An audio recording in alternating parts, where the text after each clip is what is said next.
Veteran Nigerian actress has said that she is frustrated with how many Nigerians are suffering and hungry due to years of bad leadership and poor governance. She said that she relocated to the United States and she has seen a society that works after living there for about 2 years.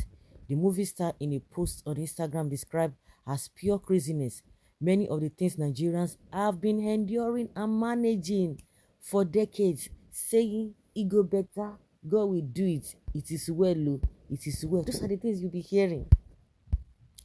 According to Omotola, Nigerians are too intelligent to be suffering in their country the way they do. She says suffering should not be seen as lessons to brag or run comparisons. In a separate post, she talked about the need for Nigerians to get things right in the 2023 general elections. In her words, after living in the US for about 2 years, not just visiting, but living and changing systems, I now see many things we managed and let's slide is just pure craziness. I'm deeply frustrated at the depth and volume of the needless suffering Nigerians go through. We are too intelligent a people to suffer like this. Suffering is not lessons to brag about, it is evil. Why must people suffer to get anything done? Why? Meanwhile, the African Actor Action Congress AAC presidential candidate Omoyele Sowore has said any Nigerian who will vote for the ruling All Progressives Congress APC to retain power loves suffering. He made the statement on Wednesday, January 11th, while fielding questions on the roundtable organized by The Punch. Speaking of how he will feel if the APC candidate Bola Tinubu wins the presidential election, Sowore said it is either rigging would have occurred or the people who vote for the party are not tired of suffering. The activist further wondered why Nigerians seem to love supporting their abusers. He said, I'll be surprised. But first, we will need to analyze two things. First, is if there was a credible election because the APC is used to winning elections that don't happen. Very shady party. The same thing applies to PDP when they were in power at the center. Secondly, if it is true they won the election, then we would need to examine Nigerians as a people. If there is something wrong with our ability to take punishment, do we ever get tired of punishment? Do we ever get tired of being abused? Why will a people be seemingly convenient with hardship? It is nothing new anyway, but I'm just retreating it. I have asked myself this question many times. Sometimes we read comments by pundits with ignorance and very holistic views about the state of this nation. You will question what is wrong with us, and some of them are people you happen to respect. Some would say with authority that the position of the government is the best. They did this when June 12th election was annulled. They did it when former President Olusegun Obasanjo wanted to run for third term, with some defending that Nigeria had never had a leader like him, so he should run for third term. They also did it during General Sani Abacha's time. 5 political parties came together and were swearing that he was the best thing that could ever happen to Nigeria. But the day he died, they sang a different tune. At the end of the day, we need conscious citizens to remain steadfast, and regardless of who wins this election, we will all bear the consequences of our actions. Mm. I heard somebody say, Omotola, forget them, leave them. Mm. They love it. Just like Fewore said, they love it. Hypocrisy everywhere.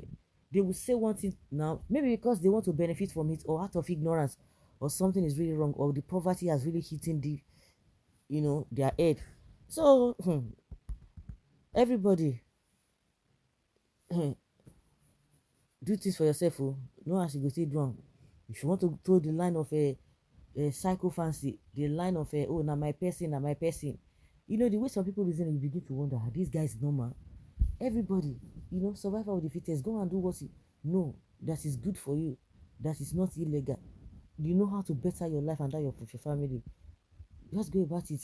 Because when you talk about doing collective things, I used to think that, a time will come that when the suffering gets to a large extent or to a very point that everybody will sing, will be on the same note. I now realize that it is not true. The day you, any day, you wake up, every day you wake up, you see people thinking differently. You begin to wonder, because government of the day, you will see people just like she already just explained. Government of the day, you see people and they are always many. They are always more in numbers compared to those who are always neutral. When you begin to make human beings your lord, you are so loyal to them, and you cannot. I just feel it's an hypocritical thing, that you don't have sense of your own, even if the person is doing wrong thing, because you are so loyal to a fault. You don't even see anything wrong with what they are doing. So make everybody carry a cross. So like they always say, every mala with your own kettle, any way it be. That is it. See, Omotola now. And the worst part of it is that the majority of those politicians, they had stayed abroad before. It is not new. They had stayed abroad before coming back to Nigeria. They know how things work. Majority of them, they can't boast of any meaningful thing. But once they come back to Nigeria and they are into politics, it's a different thing. They become so large. You can imagine the likes of Egbajabi Amila, Fayoshe, many people like that. I even heard one northern politician saying that, oh, maybe he was in the US before, that after his governorship race or whatever, that he will go back to the US. They know exactly what they are doing. See this man, Obiano, the one that just left Anambra State as the governor. He don't go back, go with his wife and children, and be all of them don't even go back. You see the kind of life they know exactly. It's not as if maybe he has been there, he had been there before. They know how things work. Even during COVID-19, the Obiano's wife, she was even sharing palliative in the US, but in her states, forget, they didn't even say whether people are there or not. It's just really ridiculous. So leave the people who are suffering. We've always said it, they are the ones who are always coming to defend these so corrupt politicians, wicked politicians. They will come and defend them. So what do you have to say to that? Especially in the north, it's all over Nigeria, but it is more in the north. Go and check them. They are the ones suffering the most, but unfortunately they don't see it that way. They do not see it that way. So guys, let's hear your opinion and have your take on this.